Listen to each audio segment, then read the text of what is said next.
I know you guys were a little confused about why I'm having you look at a documentary about the advertising industry in the United States. It's not a marketing class, it's a political science class that you're in.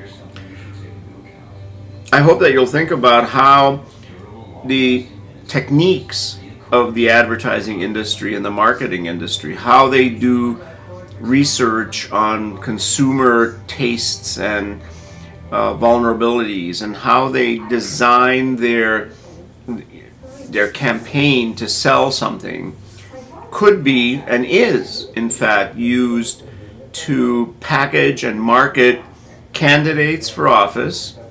You usually have to have some money, to do that, because it takes focus groups and research to design a campaign. So if you're a poor candidate who doesn't have a lot of money, you can't do it.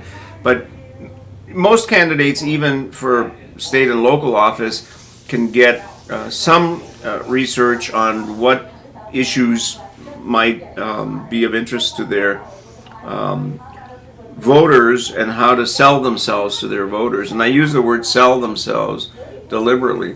Obviously, presidential campaigns and campaigns for the Senate and many campaigns for the House of Representatives are very heavily marketed, designed, the advertising, the whole psychology of how to get you to think about candidates in a certain way is very sophisticated.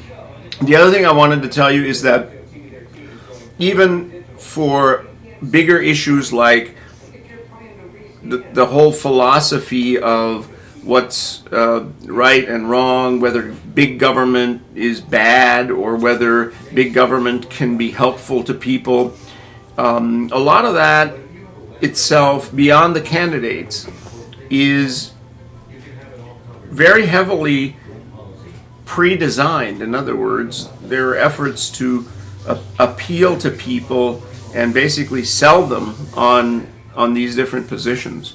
So liberals and conservatives want to know how they can get across the message that their views on issues like national health care or on things like whether unions are good or bad, things such as whether we should have free trade and bring down tariffs and let other countries export their products here and let American companies move their businesses overseas or not. You can sell that to people with very sophisticated marketing. That's why I wanted you to see this particular documentary. Okay? Hope you enjoy it and think about it that way. I forgot to mention as a postscript here that all of this advertising, all of this public relations and so on is there to shape public opinion and also to kind of socialize people, change their values, change their views into thinking in a certain way. That's very important because what we're studying is political socialization and public opinion. And so not having used those words didn't make much sense. So that's the message here.